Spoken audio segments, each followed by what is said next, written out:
Sekeres and Price for Friday, August 30th, 2024, coming to you from the Nation Network studio.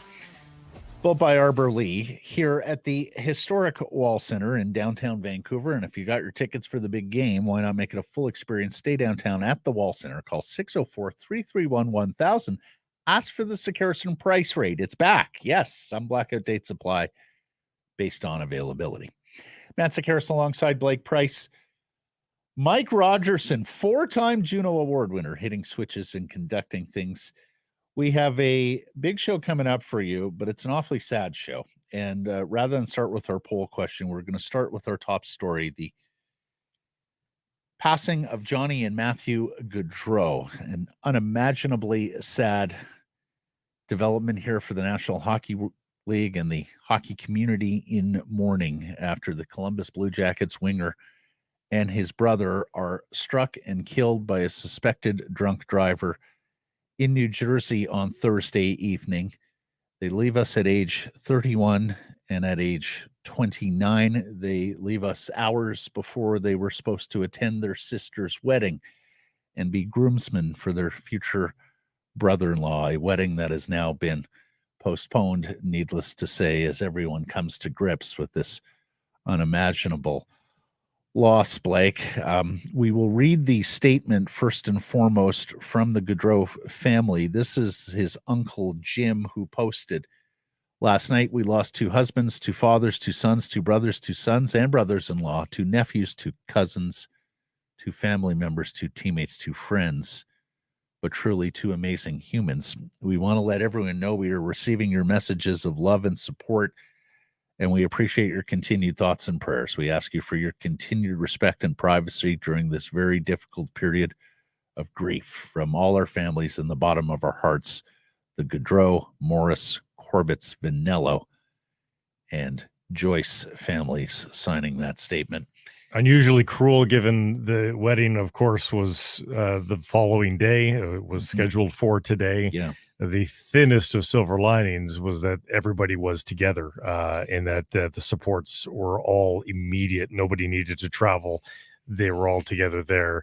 But again, so painful already just to lose the two. And then the poor sister whose wedding now will eventually happen, you would think sometime down the road. She will never be able to separate, of course, those moments, thinking always back to the loss of her two brothers at once. And by all accounts, a family that and a player in Johnny Gaudreau, whom we knew better than Matthew, obviously, were pretty standout guys too, that were involved charitably. Whenever asked upon, Brian Burke made reference to that, saying he was always hand up, ready to contribute when he was a member of the Calgary Flames alongside Brian Burke. He was a guy that, a lot of guys had airs about them. A lot of professional athletes have airs about them. He never got that sense with Johnny Gaudreau. I mean, honestly, even in intense playoff games, Matt, I picture him with a smile on his face. Honestly, like he was his nickname Johnny Hockey was so fitting in that, he was a guy who just seemed to love the sport. Well, he played the game with joy, and he brought many joy because, let's face it, when you have the skill set that Johnny did out there, I mean, that stands out, right? That's rare. That's the aesthetic, pretty, graceful, everything that you love about this game, the way he was able to play it. The Columbus Blue Jackets, also with a statement today, shocked and devastated by the unimaginable tragedy. Johnny was not only a great hockey player, but more significantly, a loving husband, father, son, brother, and friend. We extend our heartfelt sympathies to his wife, Meredith, his children, Noah and Johnny, his parents, and their family and friends on the sudden loss of Johnny and Matthew. His son, Noah, turns 2 in October, and the younger one, Johnny, is just 7 months old. Matthew is survived by his wife, Madeline. The suspected drunk driver did acknowledge to authorities that he had been consuming beer prior to getting behind the wheel and had an open container in the motor vehicle. He has been jailed and charged. In addition to those charges as well, there was reckless driving involved. It was on a pass on the right-hand side of another vehicle who was frustrated with the vehicle in front of him.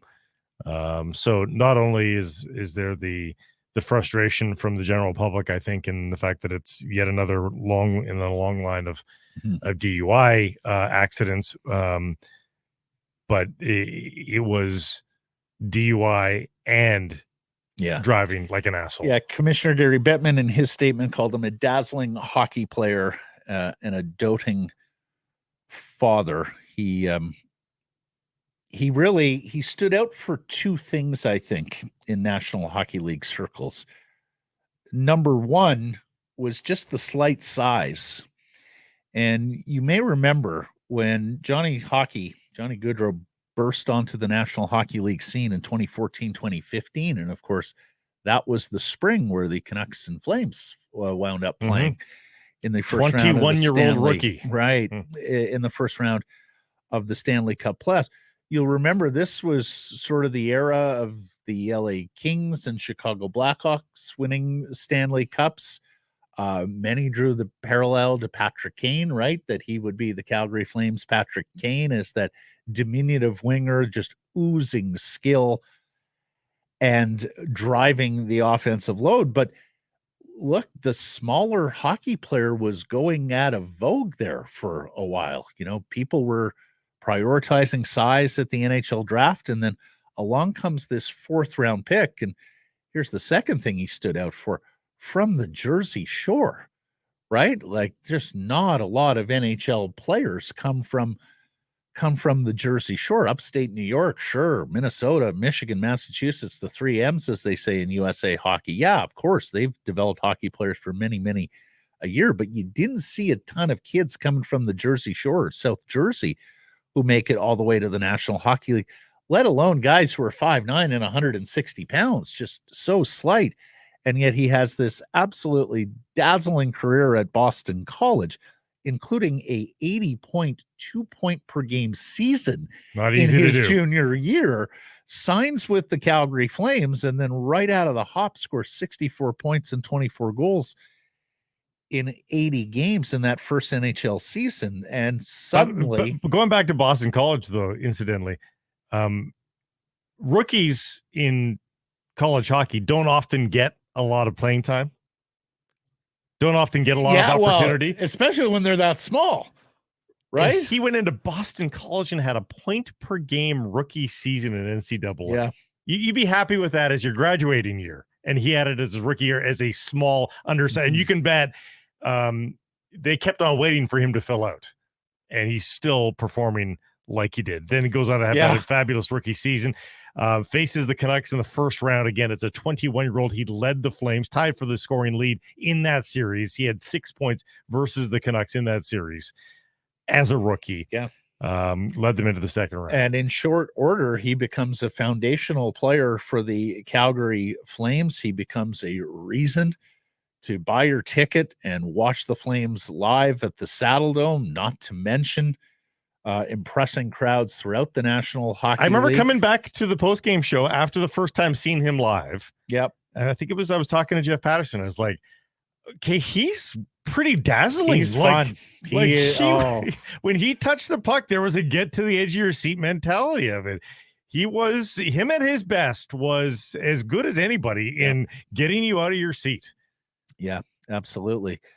Of course, Flames fans latch onto him. He becomes their guy. He's got the great nickname. Of course, a few years ago, he plays on that extraordinary line with Elias Lindholm and Matthew Tkachuk. They have just an incredible season where Gaudreau winds up scoring 115 points, 40 goals in what turns out to be his walk year with the Calgary Flames. This from Jay Fresh Hockey, who says, did some digging. He had 77 primary points at even strength in his masterpiece of his season, 34 goals, 43 primary assists. That's still the most by any player since Mario Lemieux in 92, 93. So Wow. the best even strength year in 30 years, everybody, with a lot of extraordinary names, including McDavid and Crosby and Yager and others who, had their heyday in that intervening 30 years. And Johnny outscored them all at even strength in that season. It was the most primary points from a winger going back nearly 40 years in Yari Curry in 84 and 85. And look, we all know the story from there. He gets to unrestricted free agency. He signs with the Columbus Blue Jackets of all team, which was really a difficult blow for Flames fans because, number one, he was their guy, drafted, developed, had all these extraordinary seasons, was coming off, as Jay Fresh says, his masterpiece. And so he becomes a villain in Southern Alberta. And yet today I've really got to hand it to Flames fans and the people of Calgary.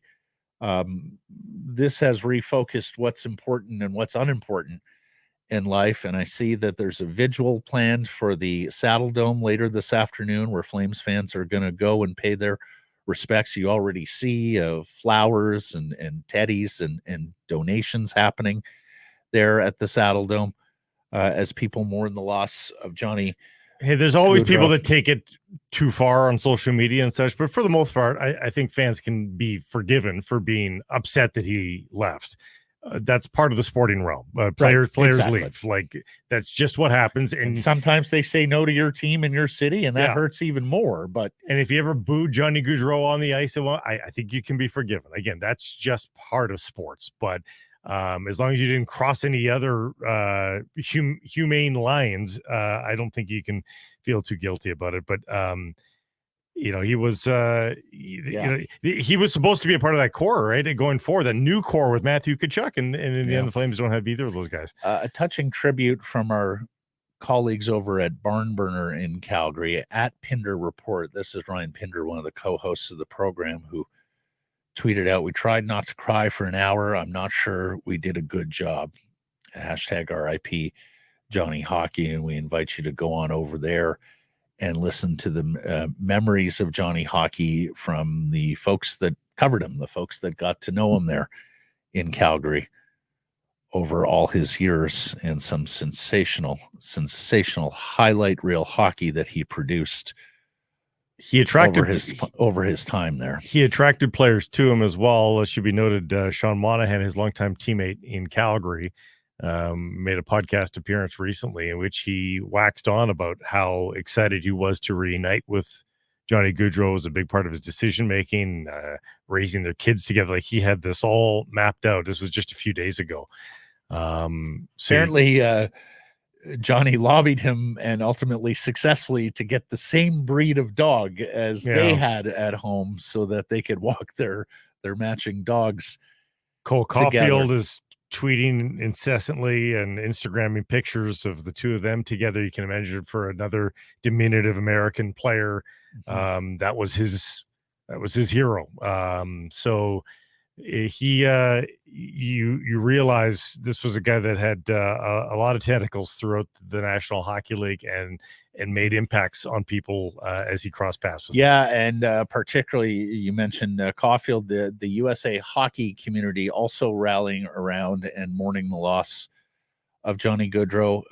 He was close with the Hayes brothers, and this has got to hit particularly hard for Kevin Hayes, who lost his brother Jimmy 3 years ago last week. And Johnny was a staple for the United States, even at the World Championships, which has not always been a big attraction and a big draw for NHL. He showed up a lot. Players. He absolutely, he was there for the Stars and Stripes when called upon. He was there for his teammates. I saw, was it Eddie Lack who called him his favorite teammate ever? And at 31, he would have been a big fixture on USA at the Olympics. For sure. Right. For sure. That would have been maybe his last big tournament, in the prime of his career, but he still would have been in the prime of his career. And those have now been robbed. Yeah. And we join with everyone across the hockey world in expressing our sympathies and condolences to the Gaudreau family and all the friends and family of Matthew and Johnny.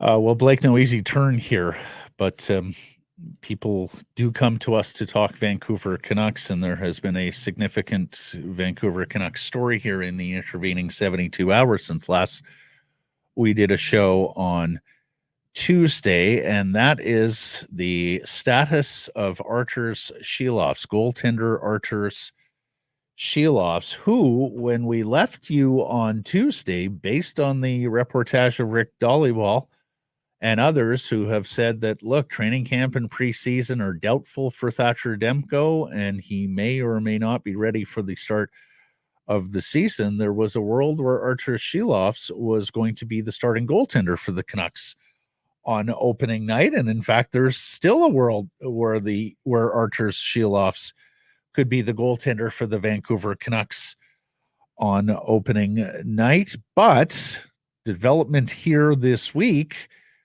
and in fact, that opening night game, of course, is here at Rogers Arena on October 9th against the Calgary Flames. But the story this week that Latvia has left their bell cow starting goaltender off its roster for an Olympic qualifying tournament at home in Riga this weekend because of a knee ligament inflammation. And this is a real stunner for all involved. The Silovs was declared ready to go Monday by his coach with the national team, who explained that he wasn't used in any of the warm-up, tune-up games for this tournament because of how hard he had worked this summer and that he just simply needed a break. We would later learn that it is knee ligament inflammation, that Latvia initially expressed some concern if he would be ready for the season. Now, their general manager, Rudolf Skalvidas, has told Rick Dhaliwal that it's a minor injury. He should be ready for training camp September 19th in Penticton. But the coach has said, and this is translated, but said, quote, he is ready to start the tournament. He is overworked. Medical staff determined that the danger limit of turning this situation into a chronic injury is high. We decided to protect him a little. We had Kevin Woodley of In Goal Media on the show on Tuesday, and he had mentioned to us that he had spoken to Patrick Alvin, Canucks general manager, and the Canucks believed that Silovs getting these games in was a good thing, needless to say, because they needed him to be ready for the absolute start of the season, lest Demko not be able to go. The other thing is, Silovs maybe did not have the summer last year that the Vancouver Canucks were expecting. I'm told they weren't totally impressed with the way he came back to camp last year, and that is maybe part and parcel of the reason why they made the trade for Casey DeSmith. Well, I was going to say with the Montreal Canadiens and secured the crease, and so that might also be the reason why he overtrained. Is he might have heard some of that feedback and thought that's not going to happen on again on my watch. Plus, I've got this Olympic qualifier. I'm going to work my tail off, and he might have worked his tail off too much. And rightly or wrongly, I think this smells like the Vancouver Canucks made their opinions on this known. I would guess it's more than just guilty conscience on behalf of the Latvian Federation. I'm going to guess there was some sort of feedback given by the Vancouver Canucks after they caught wind of this inflammation or tendonitis, however you want to describe it, and said, if there's any chance here that he's going to aggravate this and it's going to get worse, guys, come on. We've got a whole season ahead, and we've got another goalie who's also injured. And you know what? I get that from all parties. I mean, it's a reasonable conclusion to draw, Blake, because here is the context if you're not familiar. Latvia is one of three nations on this earth where ice hockey is the number one game. Canada, Finland, Latvia. This tournament is in Riga. He is absolutely a superstar for that country World after his Championships, turn at the World Championships in 2023, where he leads Latvia to a stunning bronze medal and is named the tournament MVP. I mean, this would be as big as Peter Forsberg not playing for Sweden, Sidney Crosby not playing for. It is that level of a story in Latvia because so much.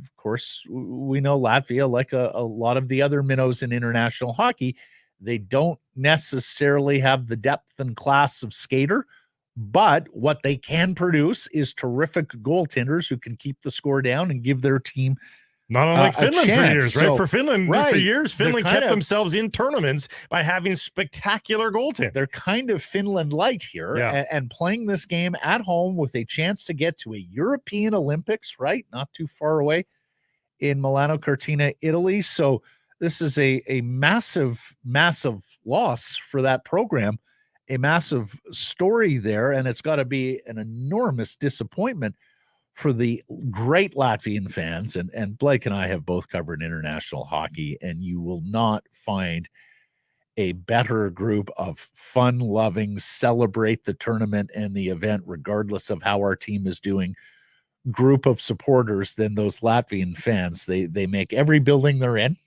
They're loud, they're proud, they come out in numbers. There's just incredible passion and joy for the sport when you go to an international tournament, and Latvia is among the participants. And it brings us to our poll question today here, Blake. How many goaltenders will the Canucks use this season?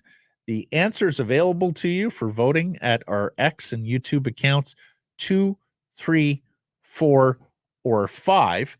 A little bit of context here for everybody.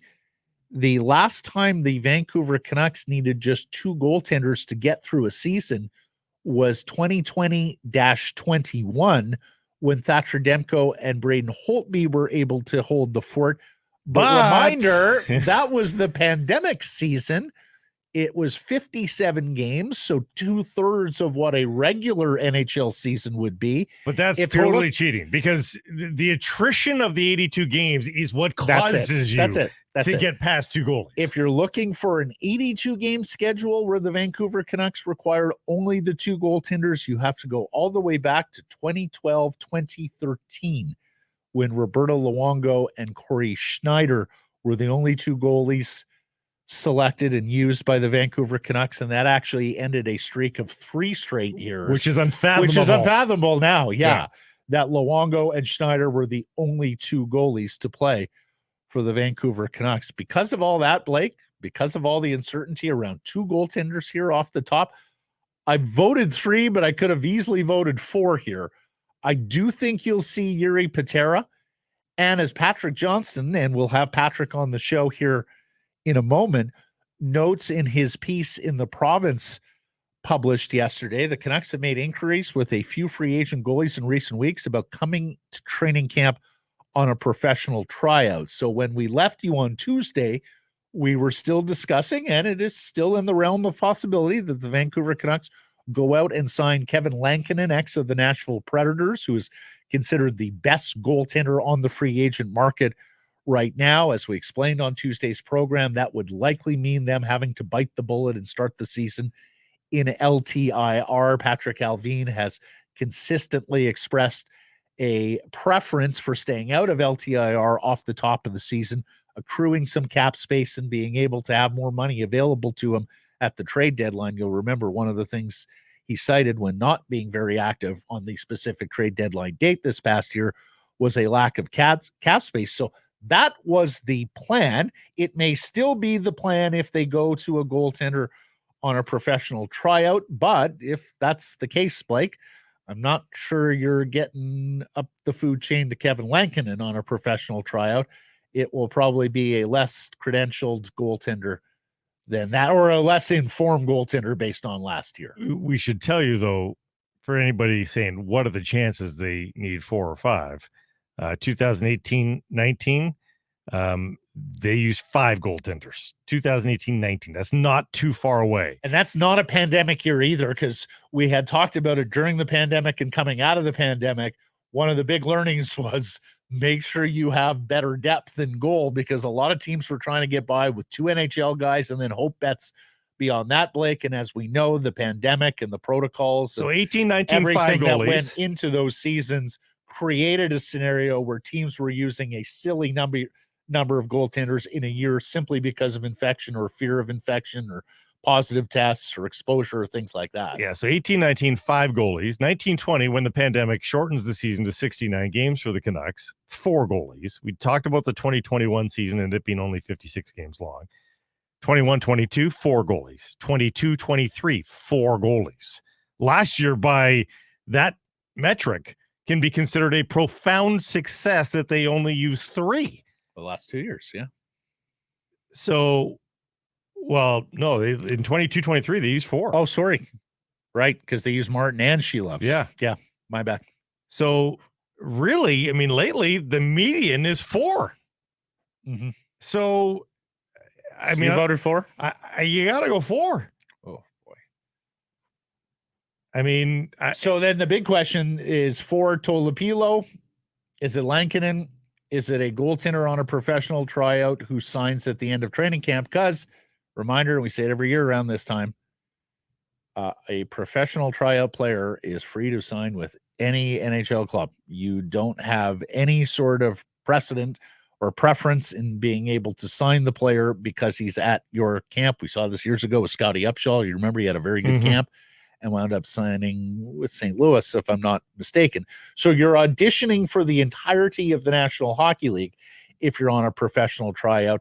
Sure, the team that has you on that PTO may glean a little more information, but that doesn't mean that you're going to be first in the pecking order if the player looks good and is worthy of an NHL contract and getting NHL interest. The the fact that you've got different avenues, I think, should still preach some patience for them in terms of how they go about fortifying the goaltending ranks. But it's looking more and more like they probably should have something, because Patera and Tolopilo, who, by the way, is a bit of an apple of the Canucks' eye. They do really like Nikita Tolopilo and the progress that he's made. But it is a completely different thing to say, okay, all of a sudden he's ready to be used. So then let me re-engage you on what we were talking about Tuesday. Because on Tuesday, on the poll question, we asked, how should they shore up the goaltending? One of the options was stick with Silovs and Patera. One was sign Kevin Lankinen. One was make a trade. And we were also edified and talked about the possibility of the waiver wire with Kevin Woodley of In Goal Media. Kevin pointing out that both Winnipeg and Buffalo have 3 NHL credentialed goaltenders. And that, barring keeping 3 goaltenders for your opening night roster, there's a good chance that at least one, if not a couple of those guys would hit the waiver wire, and don't necessarily know which ones yet, but the suspicion would be James Reimer in Buffalo, where they have a couple of young goaltenders. And then in the case of Winnipeg, you've got the possibility that Eric Comrie shakes out. So let me re-engage you. You were stick with Patera and Silovs on Tuesday. Has this knee injury or inflammation to Silovs, has that moved you on that question? It's moved the needle, but not to a different decision just yet. It's certainly, it gets you closer. It's on a spectrum, and it's moved that needle further along that spectrum, certainly to make a move. But I'm not there yet. If I'm the Canucks, we're August the 30th. I still want to see what the next week to 10 days looks like, being in conversation with Arturs Silovs people, see where that health, where the health of Silovs is at, and Demko for that matter as well. Continue to monitor it. Again, Young Stars is what, 15, 16? That's that weekend. Is that what the dates are for September? Yeah, training camp's on the 19th. 14, 15 is basically what the and that's not, it still doesn't involve any veteran players. So no. you're talking about 3 full weeks here. Yeah, I mean, it should involve Tolopilo. I think Tolopilo is going to play at Young Stars. Yeah. Yeah, you could certainly. Although maybe you just take an abundance of caution and you hold him out because of the possibility that, if he gets hurt or. Although, again, you're not asking Tolopilo to be ready for 82 games. Mm-hmm. And in that, if you think you might need Tolopilo in the first couple weeks of the season, no, play him in Youngstar. So he's in quote unquote midseason that form. way to look at it too. Yeah. Should mention Comrie, the other option in Winnipeg is Capo Kakinen, ex of the Minnesota Wild and San Jose Sharks. So it could be Kakinen. It could be Comrie in Winnipeg who shakes free.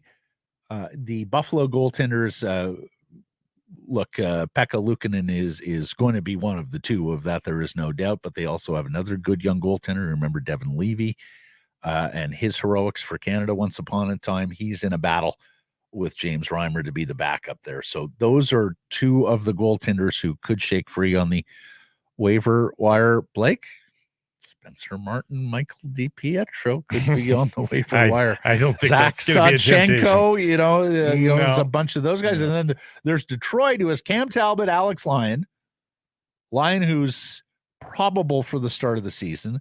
Then Ville Husso and Jack Campbell as well. So they have a collage of goaltenders in Detroit. You wonder if one of them may shake free. You got Florida with Bobrovsky, and you would think Spencer Knight, if all is well with him with the NHLPA Player Assistance Program. Chris Driedger is also in that camp. And then again, you're going to guys who are more Louis Domingue. He played a game for the Vancouver Canucks. Yeah. He's in camp with the Rangers. Dylan Garon, British Columbian, played some for Las Vegas way back when they had goaltending. Matters. Olivier Rodrigue in Edmonton is the third goal. So, these are the sorts of guys that you're casting out and looking at if you're waiting on the waiver wire, or if you're willing to make a minor trade for a goaltender. The other possibilities, of course, Lankinen or internal Tolopilo. Although we should say we played golf Wednesday at Northlands Golf Course, and the number of regular players, some marshals, who came up to us and said, "By the way, guys, Demko's played here recently, and he looked great swinging the club." So Demko apparently looks great swinging the club. We'll see how he looks on the ice when he gets into action. Again, so people, and this goes for Silovs too, you can be injured for NHL play and be a functional human being otherwise. Like, that is a thing. Yeah, like, those are two different levels of course, needed performance, right? So, it's mildly eyebrow raising that he's playing golf, because that is an athletic endeavor of sorts. But if you feel nothing when you're playing golf, mm-hmm. Then I would suspect it's probably a safe activity. The minute you feel a knee tweak swinging a golf club, you'll probably know, well, I guess I shouldn't be doing this. That's affecting that injury. But if it's not, and I would suspect, and we've got some information to that he is working still. Like, whether it's on ice is unclear, mm-hmm. but Thatcher Demko is doing something right now. He is rehabbing. He is, I would suspect, doing some sort of weight training of some sort to build up strength there. Like, it's not like he's just sitting at home with his leg up. I guess time will heal this. Like, that's not what's happening here. He is being dynamic in some way, shape, or form, maybe even to the degree mm-hmm. that he's lightly on the ice. I don't know. Yeah, and look, when the Canucks finally do address this, and I suspect that the moments that they have a media availability, whether that's the opening day of Young Stars, whether that's going to be in advance of Young Stars, I suspect that Patrick Allvin will characterize it as an abundance of caution, right? Where you take a look at Thatcher Demko's injury history, you take a look at what happened last year in the Stanley Cup playoffs, you take a look at what happened the previous year when he missed a couple of months and the Vancouver Canucks were sewered. They were probably sewered anyways, but and says, in this specific case with this specific player, we are taking an abundance of caution because we need him to be ready for the season opener in October against Calgary, but also for the grueling 82 or 81 games that follow that, not to mention we're planning on playing deep in the Stanley Cup playoffs. So we're taking a cautious approach in the early going here with an eye to the long term. We're not necessarily concerned about the first mile. We're concerned about finishing the marathon. Yeah. I suspect that's what we're going to hear from them. Yeah. And not with, as long as you're and they're going to have far more detailed medical reports than what we've got access to right now. As long as you're pretty confident, there's going to always an element of risk. There's always an element of gambling here. If you're pretty confident that it is as short term as some are making that out to be right now, then that's the right approach, because it's valuable cap space, it's valuable dollars, it's a valuable one of 50 contracts that you don't necessarily want to clog yourself up with. So I think patience still probably a good move right now. Now that brings me to the start of the season, Mr. Price, and I noticed Canucks defenseman Tyler Myers, who everybody knows is Kelowna based in the off season. He spoke to Rocket Fan, which is the media arm of the Kelowna Rockets and former Kelowna Rocket. And the quote here is, "We have to realize it won't be easier and try to come out of the gate like we did last year." Now, the part about it not being easier, that very much echoes Rick Tocchet and what's going on in the coaches summit that the Canucks are having. We'll get to that story in a second. But of course, Blake, for the first time in so many years, because if you don't remember the previous two seasons, the Canucks were desperately out of it, if not by Remembrance Day, certainly by U.S. Thanksgiving or Christmas, right? Like, we watched two seasons go down the toilet early for the Canucks before last year. And then last year comes around and they're beating everybody. I mean, they're laying it to the Edmonton Oilers, who wind up going to Game 7 of the Stanley Cup final. The Minnows, like San Jose, are just getting crushed. I mean, the Canucks look like a well-oiled machine in the early going of last year, getting wins everywhere, picking up points on the nights where they're maybe not as great and lose the hockey game beyond regulation. How important do you think another strong start is to this team's playoff chances, particularly in the light of what could be happening in the crease? Well, I don't know. It's a big ask to have a great start if you are patchworking things in the crease, even if it's Silovs. Like, if you don't have Demko for a month, say, let's say Demko doesn't make his debut till November 8th. I'm just picking a day at random. I don't even know if the Canucks play November 8th. Then you're asking a lot to even come close to last year's start. I think you just want to, I think your goal is to at least be middling. If you happen to overachieve that with Arturs Silovs, and then you add a Vezina caliber goalie in Thatcher Demko, well, then you're playing with house money at that point. But I don't think that should be an expectation necessarily that the Canucks could come close to last year's start, particularly in the manner. I don't think they're going to score. Not going to score goals like that, like they did last year. But if they can be a game or two above 500 by the time they get Demko back a few weeks into the season, I think you're totally fine with that, and you're actually bordering on ecstatic with that, because goaltending matters. And if you don't remember, it was 6-2-1 in the month of October last year, including the 8-1 win on opening night with the Besser golden sombrero there, the 4 goals. On opening night, they ended the month with a tidy victory over the Nashville Predators 5-2 on Halloween, when we were all hoping they would wear the Flying V, but didn't. To finish the month 6-2-1, it was just the 2 losses at Philadelphia and Tampa Bay. And you remember the following the Philadelphia loss, it was the Tocchet with the "who are we to think we can just show up and play a game and beat a team?" Well, the message was ultimately received 2 games later in Florida, where they had a third period comeback to win that game 5-3 against the team that turned out to win the Stanley Cup, right?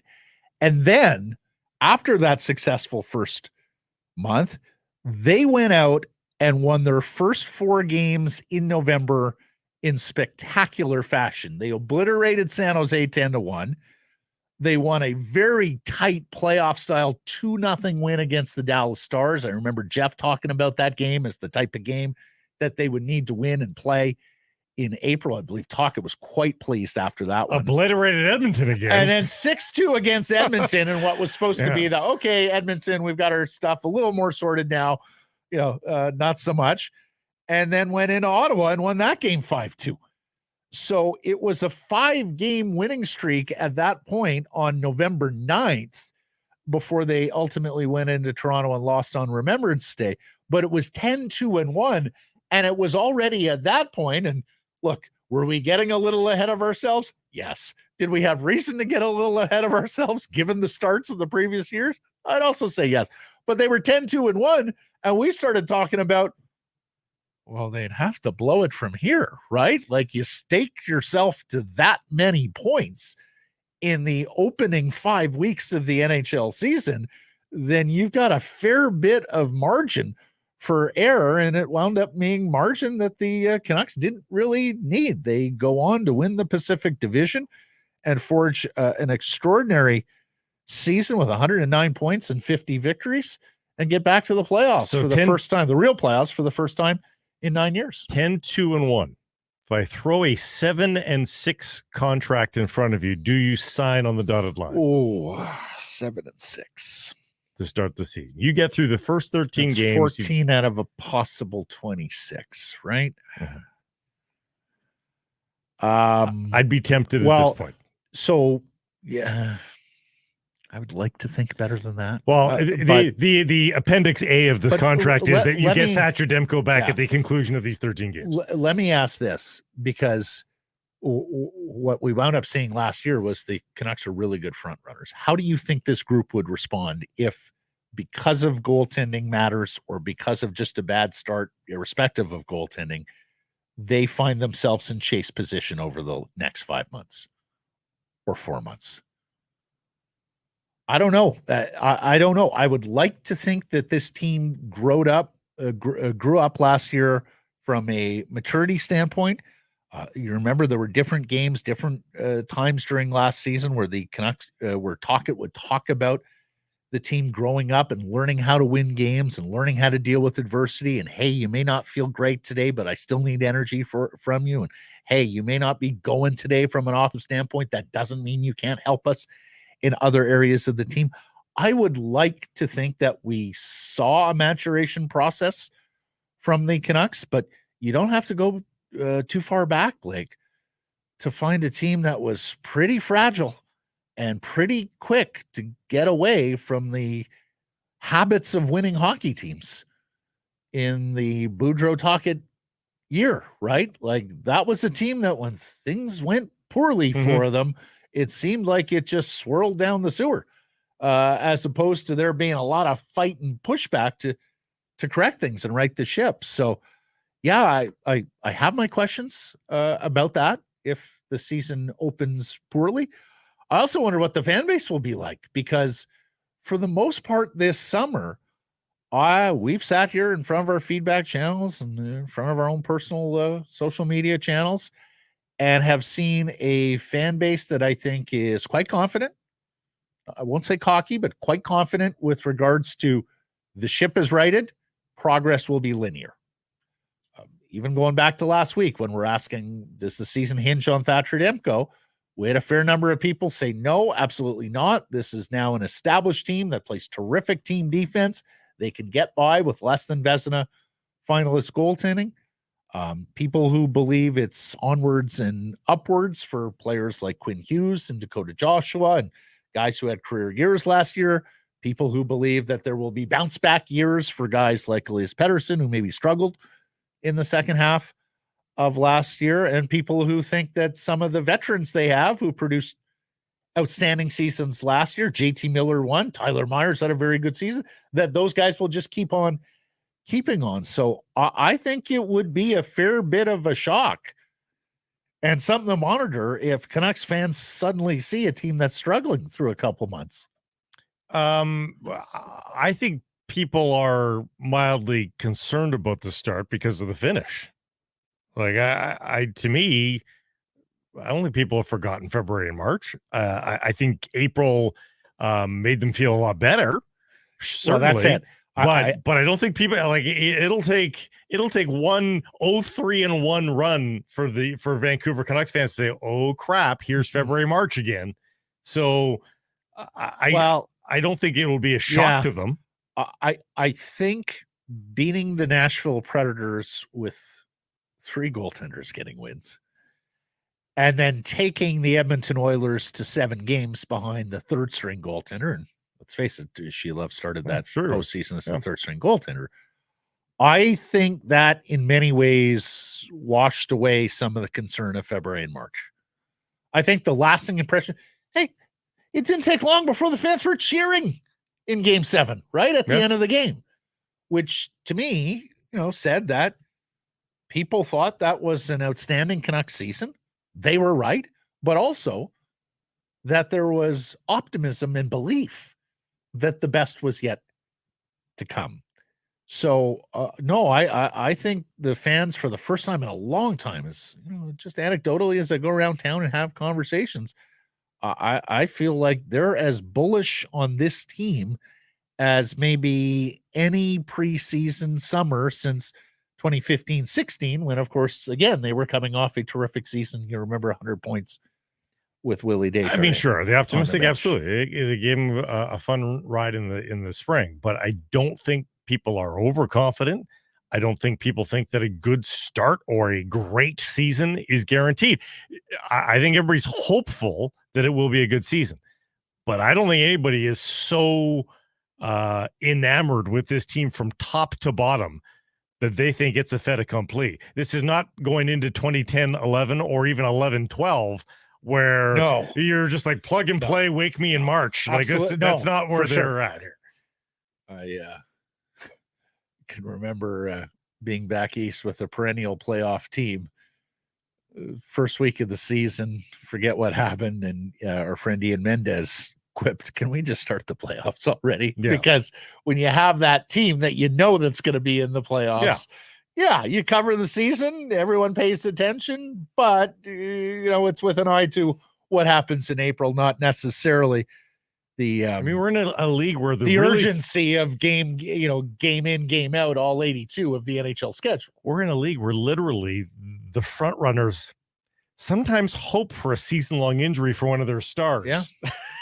They're so you good. wonder if Vegas is still in that boat after losing in the first round. By the way, and we'll do predictions and overview of the season and all of that as we get a little closer, about a month from now.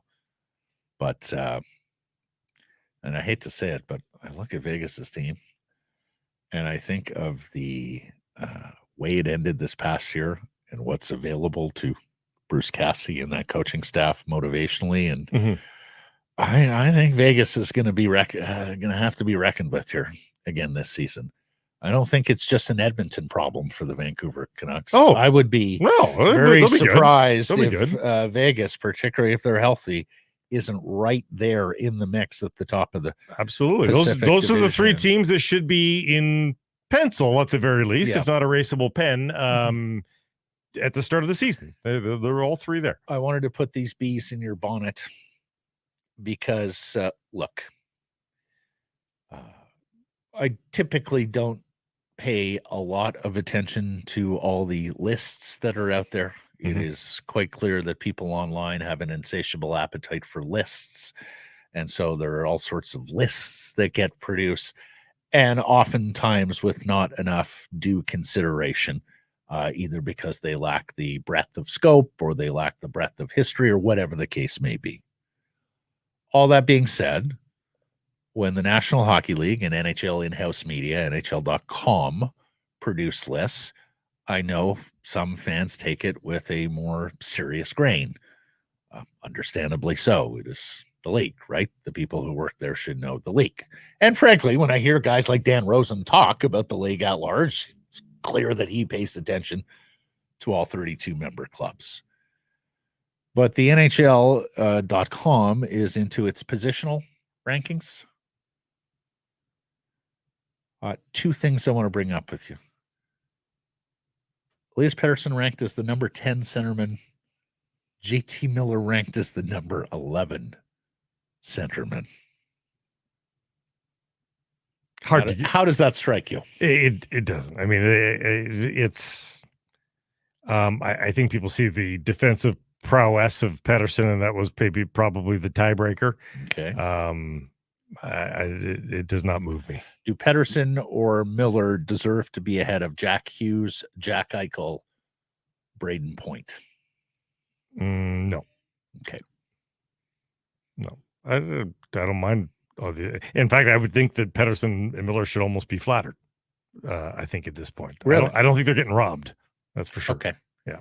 Quinn Hughes comes in as the number 2 defenseman behind Cale Makar after his astounding Norris Trophy winning season. Should he have jumped the leader in the clubhouse? But is it a power ranking, or is it a who's the best? Top 20 centers right now. So it's top 20 defensemen. Yeah, right it's a who's the best. So no, my car does it every season. Right. Hughes has been spectacular, mind-busting. I was just glad to see them put Hughes at 2. Yeah. Frankly, given some of the disrespect he had at the beginning of last year, where it was clear that not enough people were attuned to just how great he is. And frankly, I think if he has another Norris Trophy winning season this year, then we can talk. Then we can talk about putting him number 1 over Makar. Yes.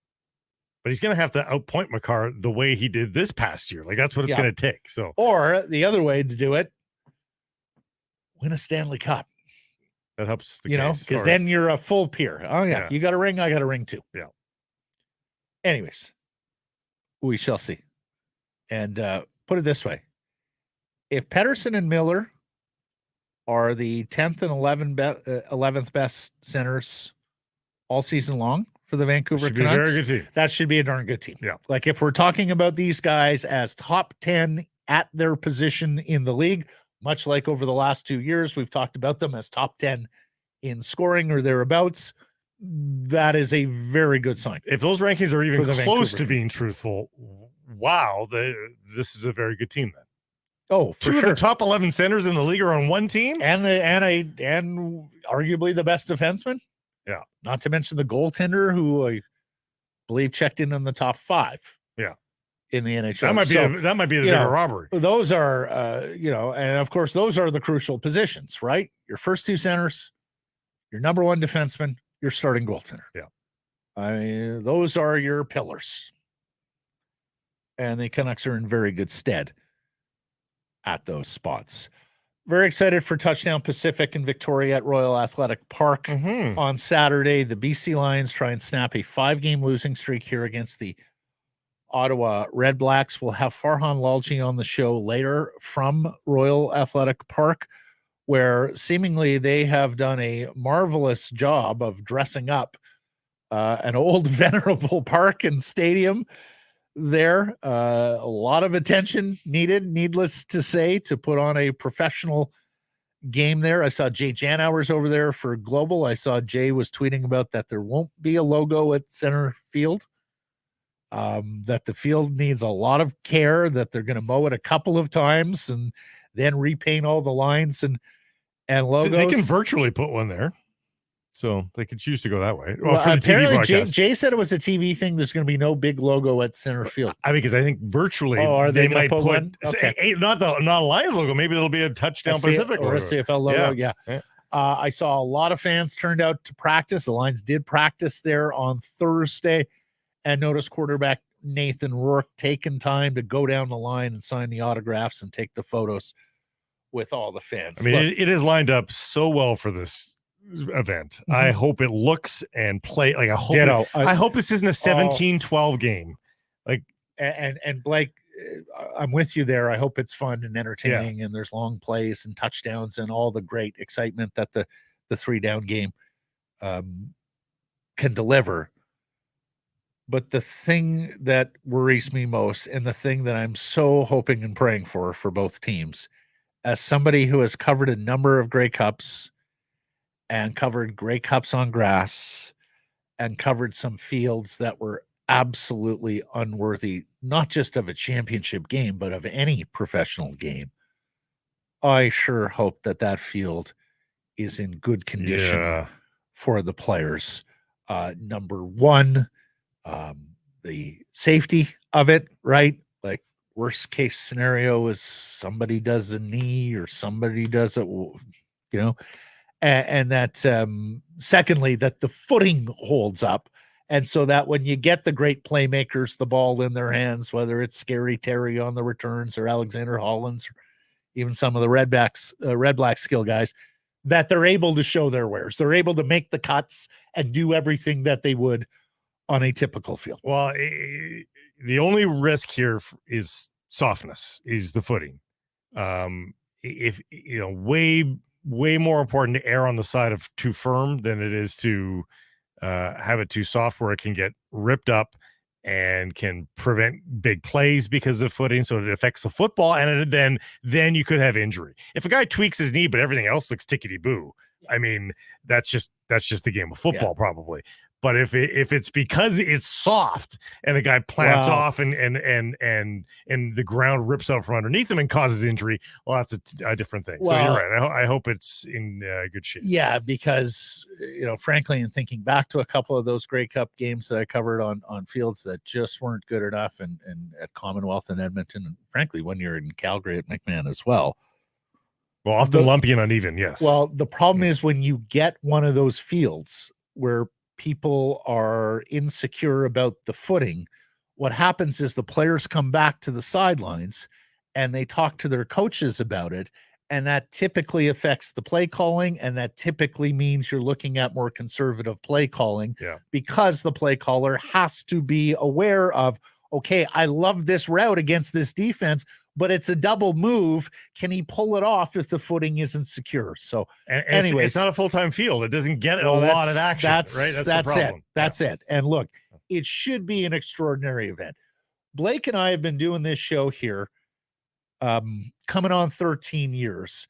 And one of the constants has been how loud and proud BC Lions fans are from across the province, notably the Okanagan, but notably Vancouver Island. And for years and years on this program, we lobbied and talked to, whether it was Lions owners like David Braley, now Amar Doman, presidents, guys like Dennis Skulski and Rick Lalisher, and now Dwayne Vinneau, and of course the commissioner, Randy Ambrosi, when we've had occasion to talk to him, but even going back before him to Mark Cohen.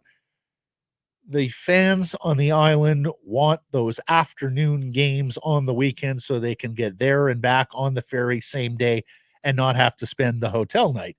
Although if you are spending the hotel night, we suggest the Wall Center, 604-331-1000. No, but those fans being able to get a game and one of the best things the Canadian Football League has going for it is the proximity it has with its fans. This is a league where you can go to practice and meet a player afterwards, get an autograph and a picture. The league has forever prided itself in not having errors and being there for the people who support it on the ground. And so I'm just absolutely delighted for everybody, all those great football fans on the island who are going to get a chance to experience this event. And if not the game, because it's sold out, the watch party and everything going on around the stadium. I just hope that everything, and particularly because this is a league game, particularly everything that is in the league's purview with regards to the field, holds up to make it the spectacle that it could be. And if it goes right, if it goes well, I wonder. Oh, it's got to be every year. That's the thing. But I think, and look, easy for us to say because Amar Doman's taking a haircut on this game. That's what I'm saying. When you only if it happens every year, but you can't go if you do it every year. I mean, Matt, if the CPL team out in Langley can throw up that temporary stadium like they have, and that's smaller, I'm saying, and but these prefab stadiums now are quite a range. Like they're very accessible, right? I mean, and they do cost money. I'm not saying it's free, but I think you can win that back in tickets once a year. Man, that'd be pretty awesome. Because here's the thing: we've talked about it forever as well. Because of the geography of this league, the British Columbia Lions, more often than not, have been excluded from one of the signature weekends and signposts on the CFL schedule. Mm-hmm. And that is Labor Day weekend, where it is a massive deal. People look forward all year to it. People gather with huge groups in Hamilton, Ontario, in Calgary, Alberta, and of course in Regina, Saskatchewan, for those 3 fantastic rivalry games. More often than not, it's been Montreal and Ottawa because it's kind of a freeway series. You're 2 hours away town-wise. But if this goes well, this is a entry point for the BC Lions into the great Labor Day weekend festivities of the CFL.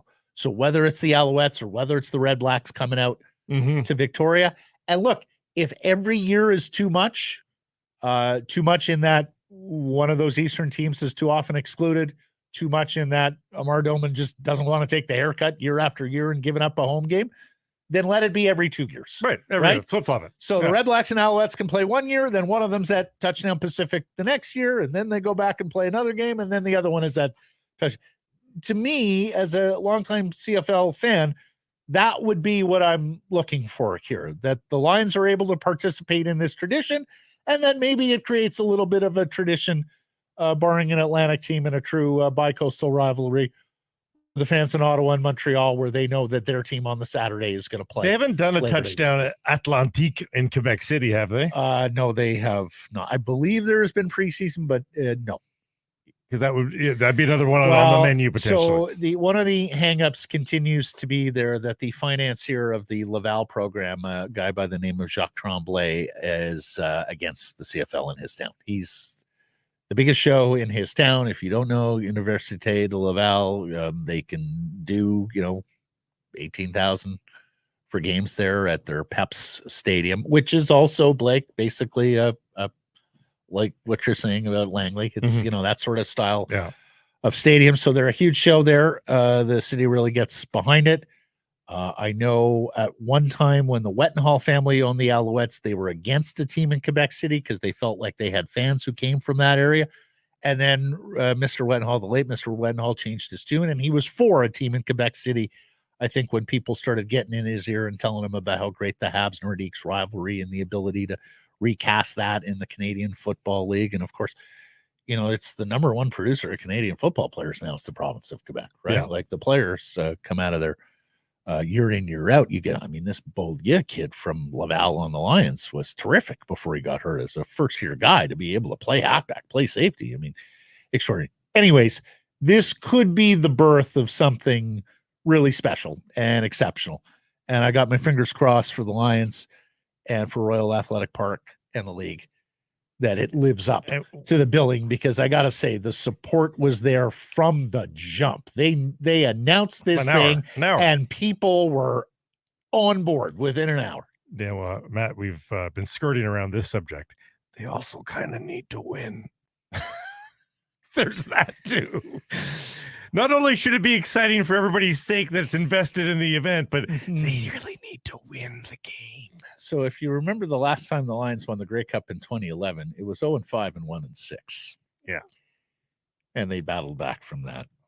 They are reversing those trends. This would be a 6-game losing streak. Now, granted, they have at least had the cushion of the wins that they've got early in the season. But especially this is the owner's hometown.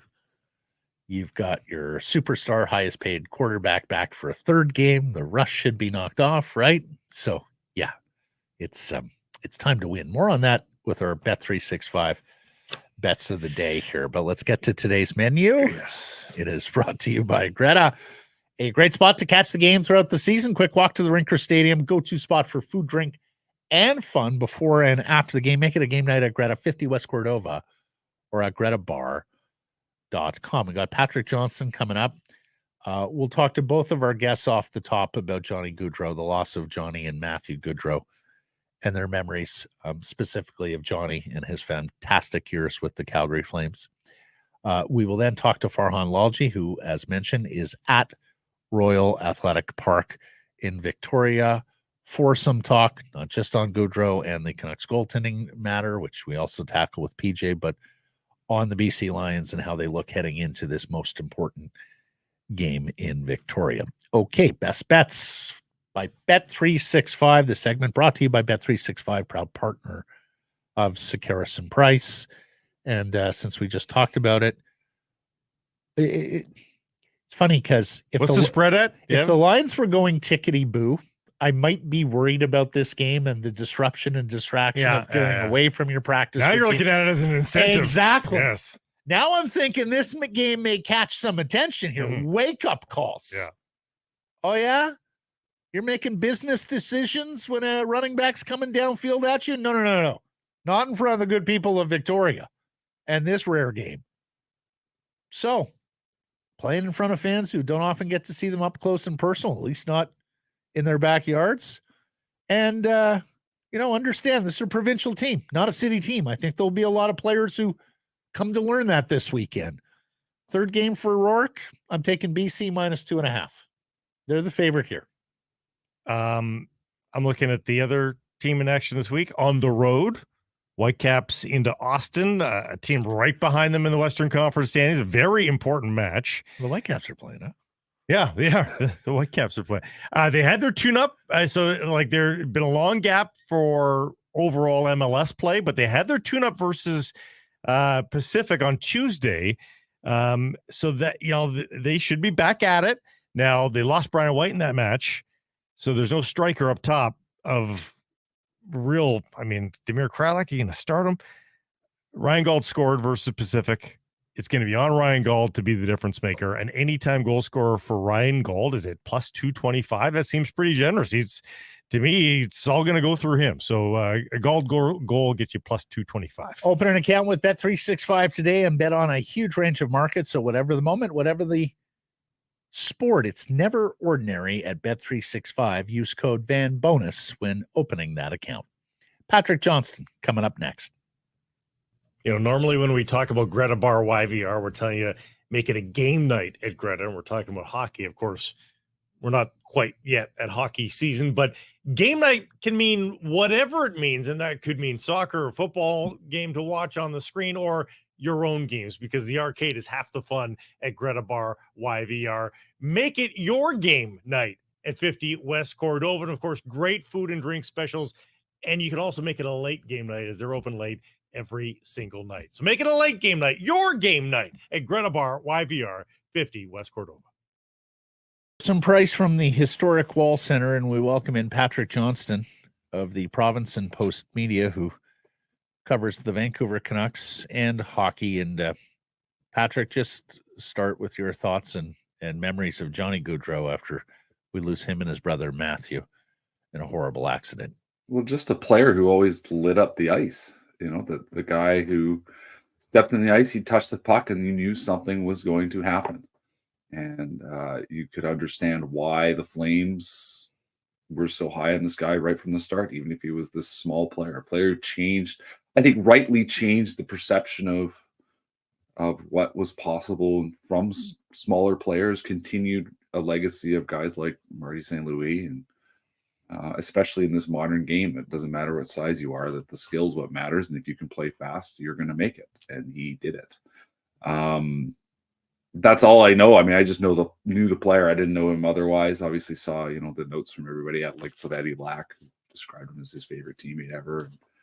The whole story, obviously, just everything about it. Drunk driving, impatient driving, not an accident. There were some choices here. It's just tragic. A person out trying to do what they want to do, enjoying the road as they should be able to.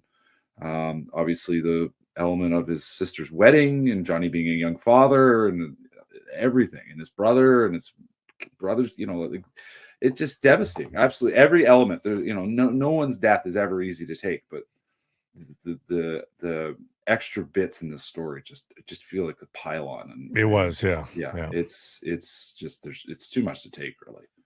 Mentioned in the opening block, Patrick, but one of the things that I'll remember Johnny Gaudreau for is, we thought the small player might be on the way out, right, and then along came this kid, a fourth round pick. Right. Who was putting up these extraordinary seasons with Boston College, and he was from the Jersey Shore, which was unique, right? Like not a lot of hockey players come from the Jersey Shore, and how's he going to do it in the NHL at 5'9" and 160 pounds soaking wet? And then he bursts onto the scene and he puts 24 goals up in his first full NHL season, and I think probably did give a lot of the, smaller, undersized, shorter, underweight players hope and belief that they could be NHL players as well. And drove the Flames to a first-round series victory against the Canucks that year. That's right. Absolutely. That the skill is what matters, and I suppose a preview of where the game was going. And look where we are now, and a guy that continued to thrive, and made I suppose an unusual choice to go join Columbus, but a player who they wanted to build their future around. And I guess the other thing that stood out to me was a guy who always showed up. I guess there was I think somebody raised or retweeted. I think I still look at Twitter from time to time, but retweeted a stat. I guess all-time leading scorer in the World Championships for the USA. Now, I mean, USA in the World Championships. USA hockey in the World Championships has been a strange story over the years, but a guy I guess who always showed up. He loved playing. He loved where he was from. Obviously, proud American. Those are not rare, but a guy who was proud to play for whatever team he was involved with. And we saw the departure from Calgary, and I think that was an emotional choice for him, but a choice he made, and a player who clearly played with passion and the outpouring of grief that that is no accident. Like, this was a guy that was loved by everybody, and I think quite clearly loved everyone, and a superstar too. I mean, we've seen some great seasons by Canucks in recent years. 115 points. In his contract year there with the Flames, 40 goals. I mean, we know how difficult it has been for Miller and Pettersson to actually get to triple digits. He passed it with flying colors at 115 points. I mean, that's an unbelievable year. 75 assists. 40 goals. Like, I mean, that was an astounding season for that Flames team.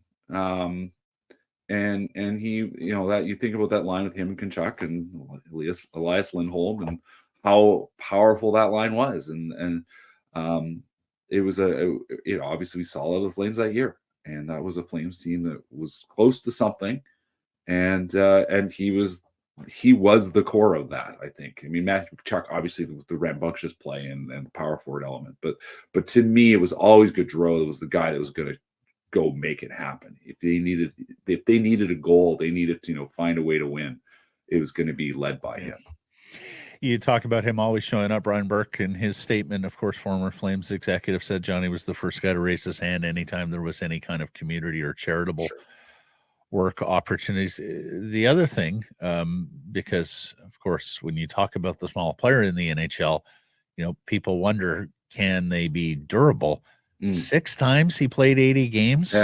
9 times he played 70 plus games, and he played all but 1 game in the pandemic shortened season as well. So not quite an Iron Man, because there's a sprinkle of games missed in there, but year after year he was there and available for selection.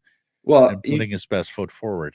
I mean, you look at a couple guys on the Canucks, Connor Garland, Quinn Hughes. I mean, both of them will tell you that you learning to survive against big players is a skill, and Gaudreau clearly was the best at that. I like I said, always showed up ready to go. Obviously, I mean, these guys play through stuff, and obviously play through all kinds of stuff as well. It's just everything you want in a hockey player. And by the way, finishing the World Championship point, 43 points, edging Patrick Kane at 42 points. Kane's got him a point per game, but further to the point, Johnny Gaudreau showed up. He played 40 games for the U.S. at the World Championship to 25 for Patrick Kane. And the Worlds has never been a necessarily popular thing for American hockey players for whatever reason, but he wanted to do it, and he always answered the call and always went.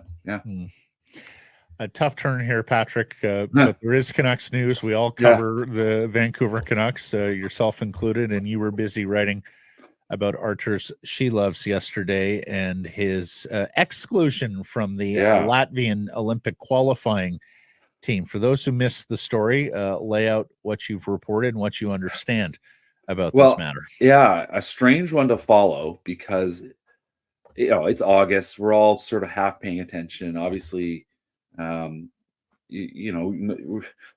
I don't know how many of us are regularly reading Latvian hockey accounts, but Wednesday afternoon pops up. People start noticing that Silovs has not yet just not played in the 2 warm-up games for Latvia, but isn't even on their preliminary roster for this weekend's Olympic qualifying tournament in Riga. So at home, a huge event, big tournament for them. And, a guy who is expected to play a key role, and he has not appeared at all, although he has been in camp. And you start digging around and you find a couple of reports from the main place I looked was a Latvian sports site called Sports Centers, and ended up connecting with a couple of reporters there. And after I guess Monday night, I think the report basically that reporters asked, well, where the heck's Silovs? And they're like, well, he's been watching the games because they played a couple other guys. Dealing with something. We think he'll be ready to play, but he's dealing with something and we don't want it to turn into a chronic problem. You start going, what? And it doesn't appear on the roster on Wednesday. Now, my initial thought, everyone was, oh my God. And I'm like, okay, well, what's going on here? And you're trying to kind of parse the information. Nobody's saying anything. But the key element here was to wait, because if you go read the AAHF roster rules in general for tournaments, you have until 2 hours before the first game to declare your full roster. So they had until essentially 8 a.m. Pacific. Their game on Thursday was at 10 a.m. against Slovenia. And they had until 8 a.m. Pacific to add a third goalie, which they surely were going to do. And, I checked at 7:30 and I was probably minutes after they submitted their final roster and there was no Silovs. And around the same time, we start seeing an announcement coming out from the Latvian Hockey Federation that he's dealing with knee inflammation, whatever that means. I to a degree where I guess there was, clearly there's a discussion based on the release from the Lions, but a discussion between the Canucks and the Latvians, basically saying, well, what do you think? What's best for him? And the decision was made that he shouldn't play, and so he's out.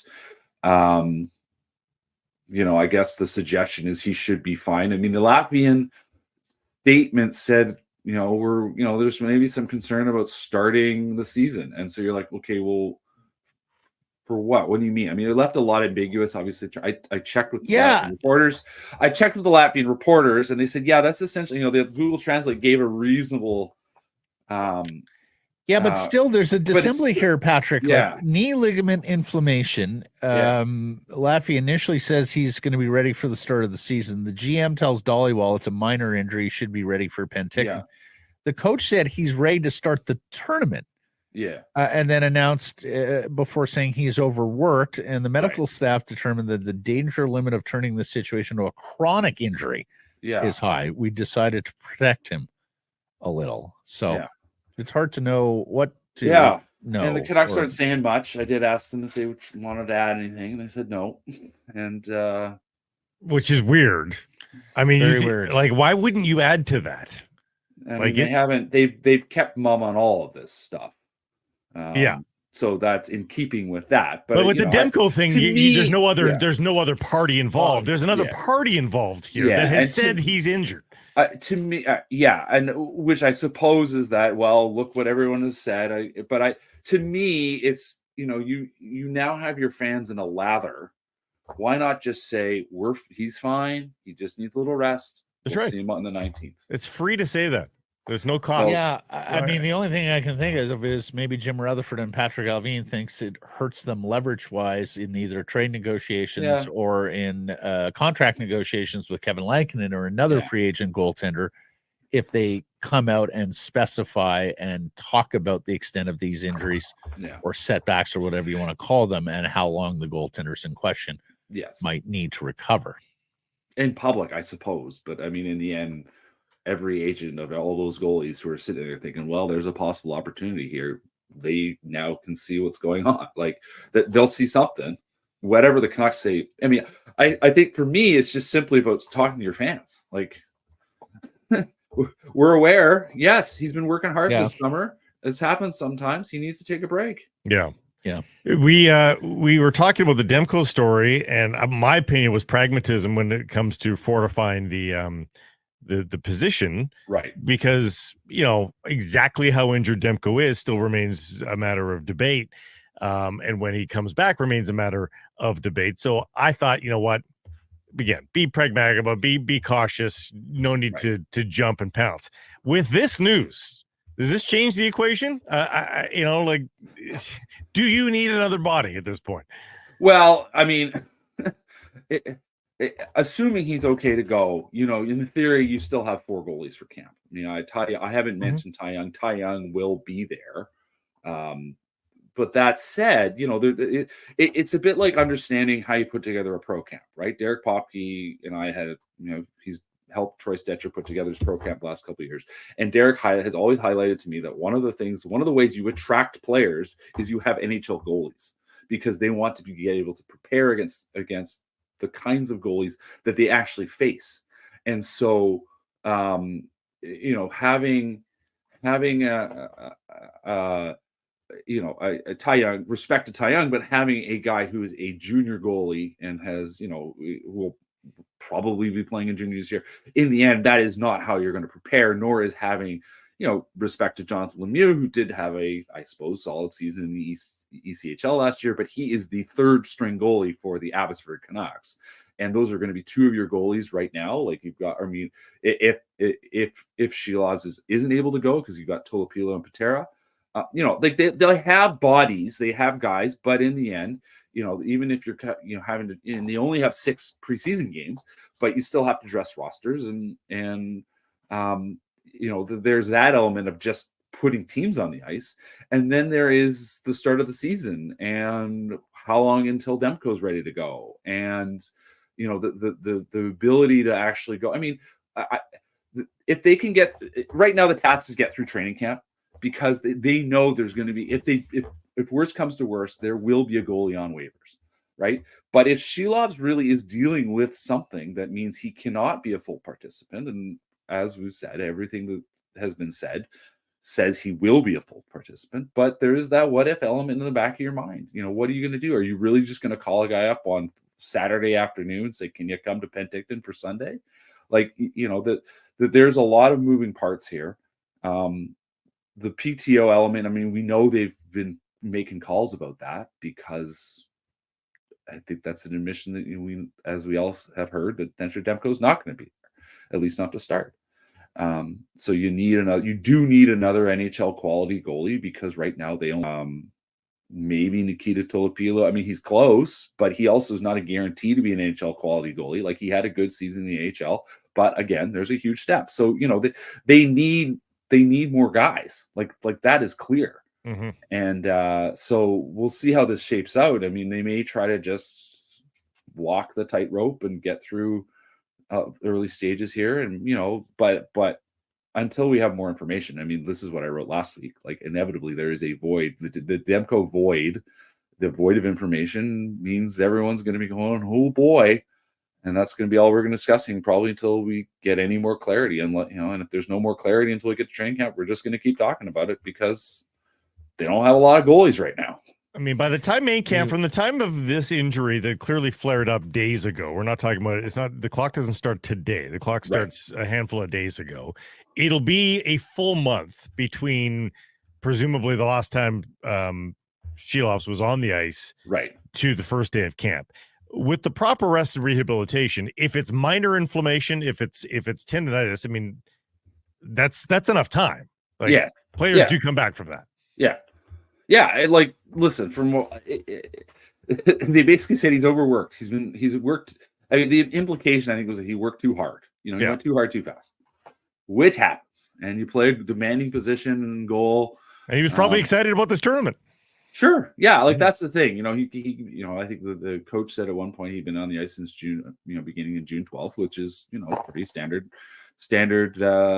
play there. Give or take. I can't even remember what was the last day of the conference final. That's what, 3 weeks, something like that, 4 weeks. So he'd been off for a bit, but he's been back going. Like it is going to be a shorter summer as a result. And and rest is important. And he had a big, long, intense Yeah. season in the end.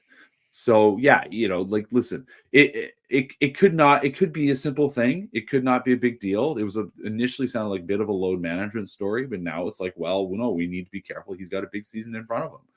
And of course, there's the Demko aspect of all this, which is that we don't know when he's going to be ready. So the weight is on Silovs. They need him to be as healthy as possible, which means the whole discussion is that much more frantic. Yeah, it is. Looking at your crystal ball for me, how many goaltenders are the Canucks going to use this season? What do you think? Are we upwards of 3? 3. I mean, 3 generally. I mean, the number of seasons across the league where teams use only 2 guys, and of course, their seasons are very rare. So you're not crazy to say 3. The rate of teams using 4 goalies, I mean, that is not uncommon either. Nope.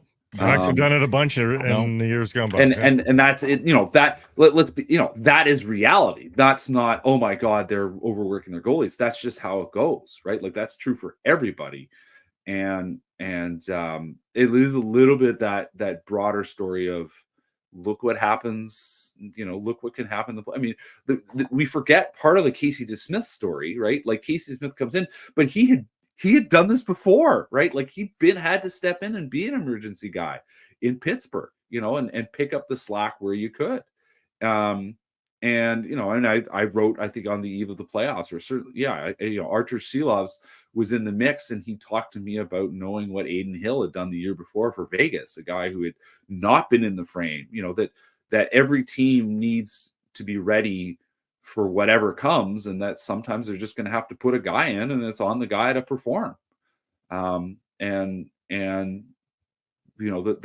planning with your goalies is what there's a hope, but hope, of course, is not a plan. So you need to be ready. That's why you build everything in front of you. And that's why, I saw the Rick Taka video came out yesterday where he talks about, we need to work hard on our defense and think carefully. And that's why you have to have, an organized defense, because in the end, you need to make it easy for whoever is standing in the net.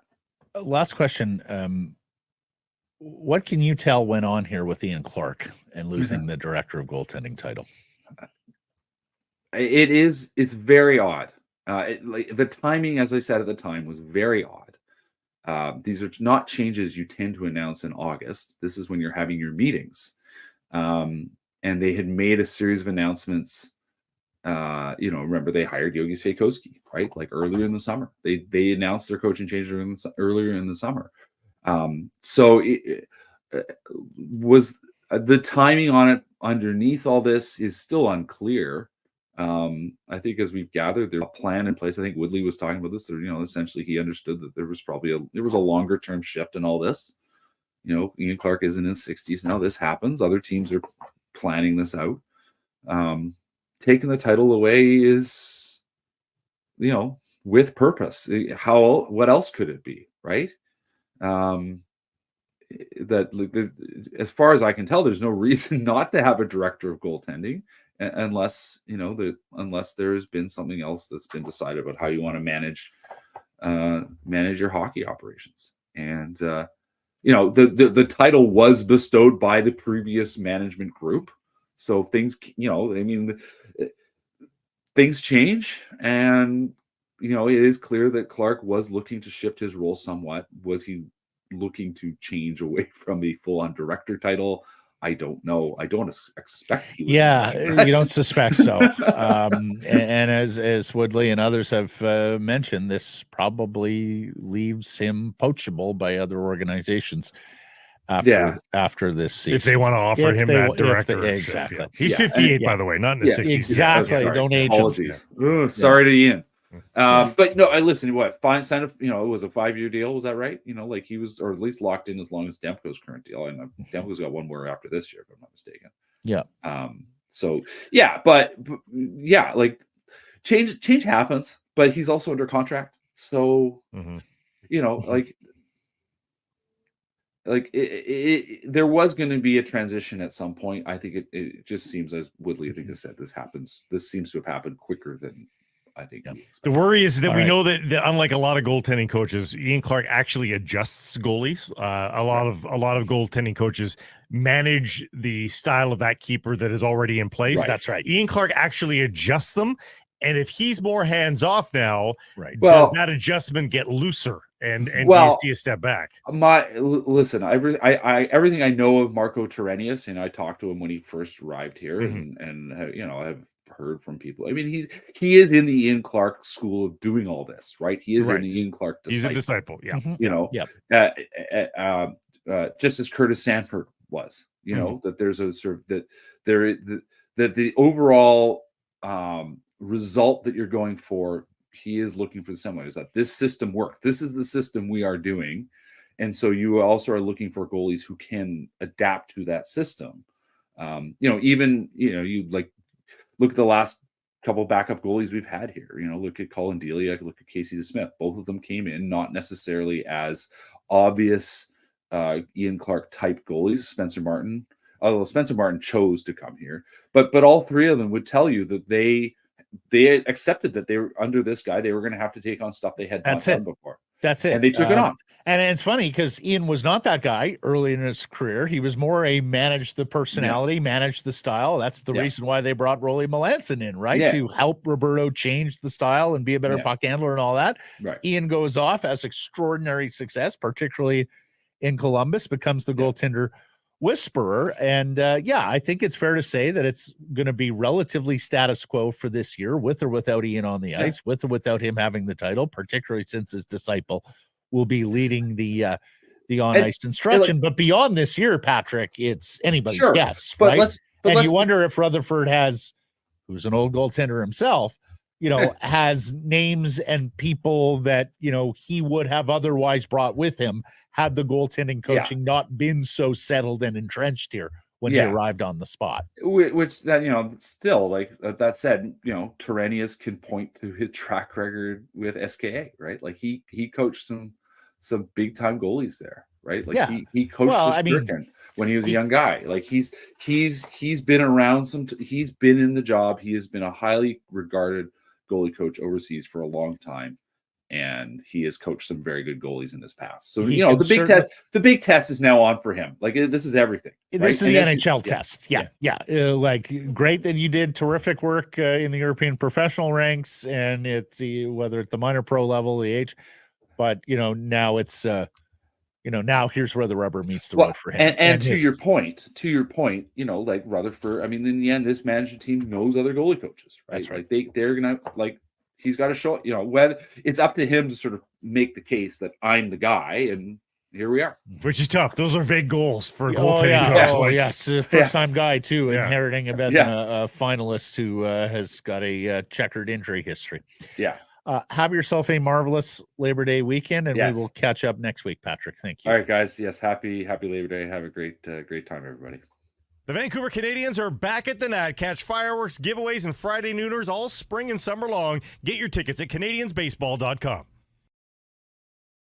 Sekeres and Price from the historic Wall Center, and we're joined by TSN's Farhan Lalji, who is at Royal Athletic Park in Victoria in advance of Touchdown Pacific, the Lions and RedBlacks, Saturday before a sold-out house, and the CFL game. CFL hits Vancouver Island for a regular season game. More on that in a second, buddy, but first and foremost here, on a tragic day for the NHL, your thoughts and memories of Johnny Gaudreau, Columbus Blue Jackets winger, and of course, former Calgary Flame, who we saw here in this barn often against the Canucks. Yeah, and early in his career, this guy was, I don't want to say prodigy, but you knew early on, I mean, he played at such a young age at this level that he was a special player, and the whole, Johnny hockey, really exciting game, and just the enthusiasm the guy played with, and just to be around him, even in simple interviews, he had kind of that infectious personality, and it was hard for Calgary to lose him, not just from an on-ice perspective, but the guy he was, right? And when you talk to people in that organization, not even now, when everybody's going to look back and say, talking to Brad Treliving about him when they had to lose him, and he just said that was a gut punch for them as an organization, right? So they made the best of it, but it's hard to replace character, culture pieces like that, and that's certainly what he brought to Calgary, and just a a senseless, tragic situation for both him and his brother. And I understand that this weekend, so I don't know what they're going to do there, but just you've got to just feel for that entire family and everybody in both organizations that got a chance to get to know him. Yeah, word has come late here that his sister's wedding is now postponed because of all of this. Understandably so. She lost both her brothers here. Did you want in on this? No, let's.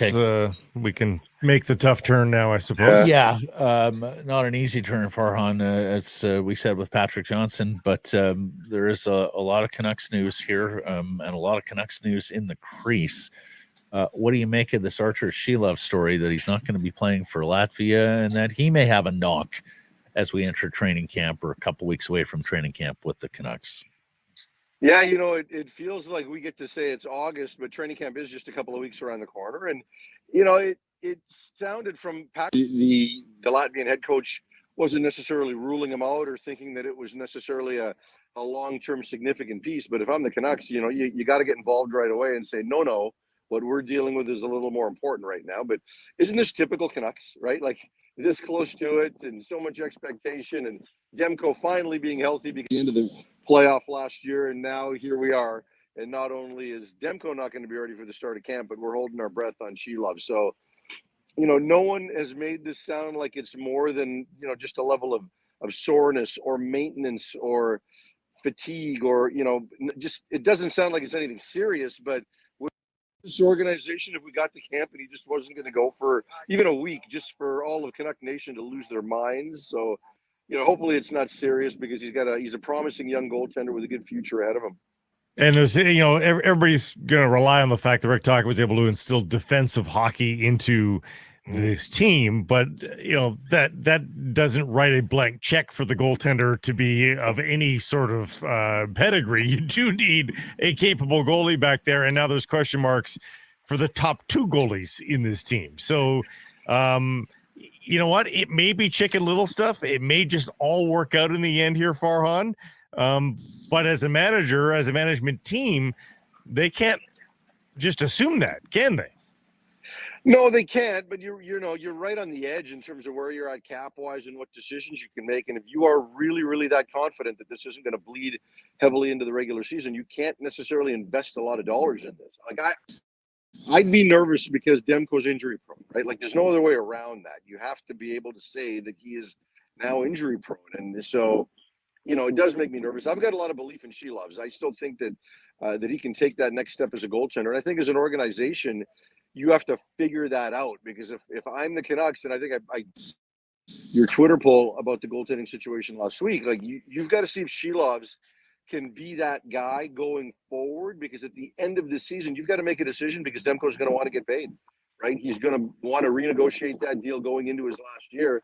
And the Canucks, you hope you're in a situation, in my opinion, let's see if Silovs has to carry the ball for the first month of the season, right? And get the lion's share of starts. And maybe you find somebody, with a minor league salary that you can have in as the backup, because then you can really get an evaluation of what this guy's all about, right? So hopefully at the very least, Silovs is in that. It's a bigger picture issue than just what's going to happen in the first month of the season. Because if Silovs does really, really well, I'm not suggesting he takes the job this year, but now you have a little bit of leverage, right? Instead of being completely up against him, you've got an alternative. And the Canucks have been through this before when they wound up paying Demko, when Strom was still in that situation, and they went out on a limb based on a small sample size and gave the other goalie some money. So they might be in that situation again 4 years later.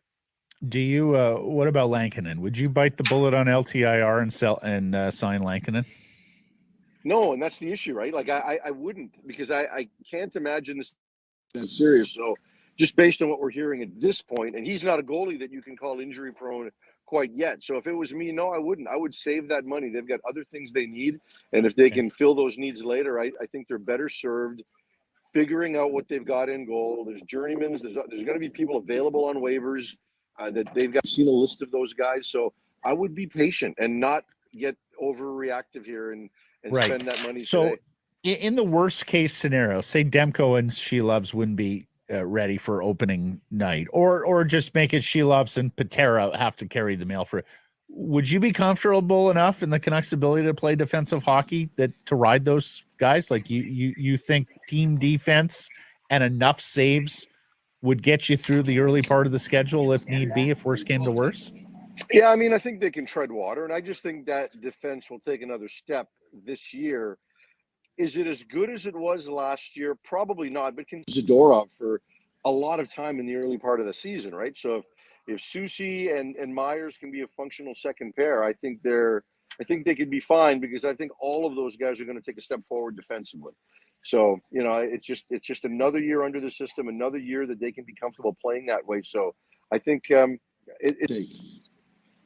The reason you're in Royal Athletic Park, of course, is Touchdown Pacific for the BC Lions and the Ottawa RedBlacks. And I mean, the storylines are perfect. Nathan Rourke, the Victoria Kid, returning for this game. The weather looks spectacular. I mean, it is all lining up for the BC Lions. You're on the ground. First of all, give us your review of the site as you first got there. What was your first impression? Check right there. Here we go. Seen it? You seen the field? Not bad, not bad. Give it, tilt it up a little bit. There we go. That's the look. Right. Yeah. So, I used to coach high school games here. Douglas would play the odd game here, and it was not a good field. It was basically a bog site back then. But they put a lot of money into this in the last couple of months to really get this up to standard. And just talking to other players that have been around this area, they're really, really impressed. I mean, it's a spectacular site. They've done a really good job of. It's picturesque. It's what you expect from these touchdown games that they've had, right? So I'm really looking forward to it. I know the players are going to be thrilled to play on grass, and just the vibe here when this place is packed, it's going to be rocking. It's going to be a lot of fun tomorrow. Amar Doman joined us on Tuesday and said he's not considering changes and wouldn't consider changes even if they were to lose this game. He effectively said that would be something that we would look at later. But you tell me, Farhan, they have lost 5 in a row. If they were to lose, and perhaps lose big, in the owner's hometown against a very good Ottawa RedBlacks outfit, do you think that would necessitate some kind of change in the Lions' operation? Yeah, I'm not sure. If that happened, do I think they'd have the discussion? I do. But, I just don't think Amar is that kind of person where he's that reaction thing, right? I mean, guys that get like that have kind of done this for a while, and I just don't think so. I think patience is the way forward if you're the owner. But if you're the head coach, I do think you need to be willing to make some change, right? And this is a staff that was willing to take a chance on younger players and making those in their life cycle. But now 4 years in, they really, really they're comfortable with the same guys. And I think that's a mistake from their perspective. And I think they have to be willing to make some bold moves and take some chances, because there are certain position groups on this team where there just isn't a lot of talent, right? And, I've had the conversation. There's no quick fixes on the practice roster.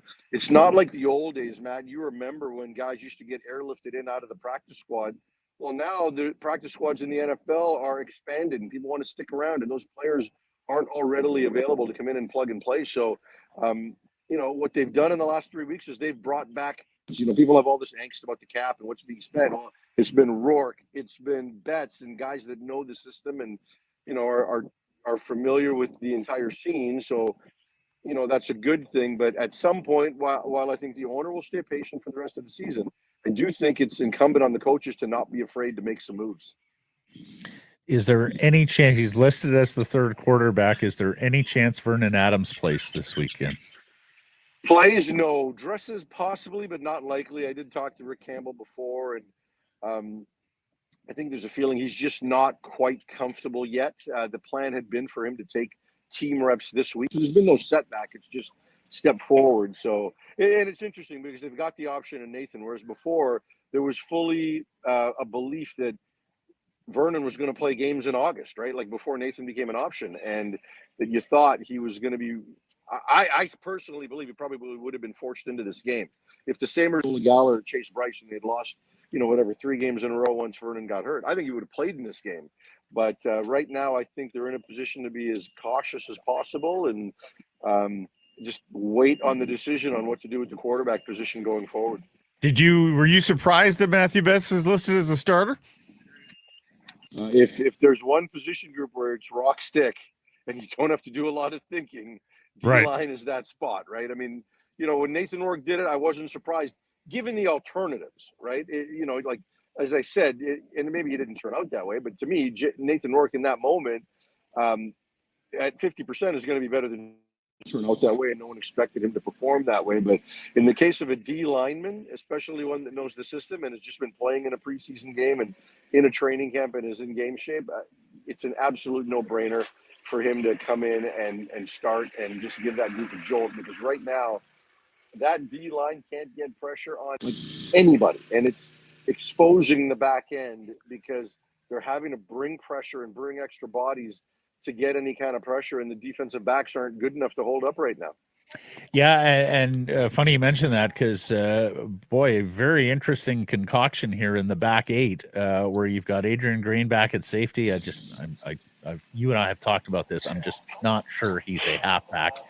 Bozia is out. Of course, Hladik is hurt, so you're playing an American linebacker. Ryder Varga is going to start at outside linebacker. TJ Lee is in there as a linebacker. Like, it's just there has been so much change and moving pieces around in that back eight, Farhan, because of injury, but also, I suppose, because of performance this year. Yeah, a lot of it, right? I mean, Patrice Rene, they had a lot of expectations for, and he hasn't delivered yet, so he's going to be the extra guy. And then I thought he was good early in the season, like particularly as a blitzer. I thought he was really good. Yeah, but he's never played linebacker before, and I guess that showed some. Yeah, look, I agree. I actually liked him best at Sam because he struggled more at safety when he had more range that he had to deal with. So I liked him better at Sam. I'm not sure they necessarily should have moved him. Who knows where he'd be at this point if they had kind of rode longer. Green is much better served as safety. TJ Lee at Sam is the interesting one to me.